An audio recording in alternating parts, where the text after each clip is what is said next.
Ровно 4 десятка вопросов включены в повестку дня сегодняшнего 7-го пленарного заседания Государственного собрания Илтумен.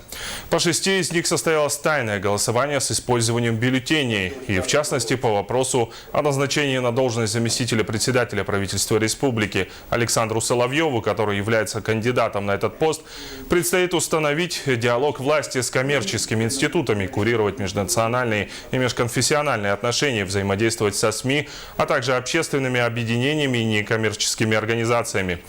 Впереди у депутатов насыщенный рабочий день и обширный круг вопросов, среди которых проект закона о внесении изменений в государственный бюджет Республики Саха и проект закона об установлении дополнительных ограничений при продаже алкогольной продукции.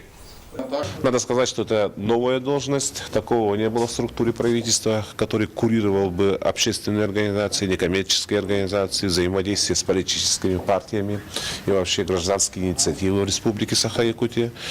Это исходит из той задачи, которая поставлена перед всей нашей страной, о том, что мы должны строить гражданское общество и должен быть налажен действительно эффективный диалог между властью и обществом и самой активной его частью.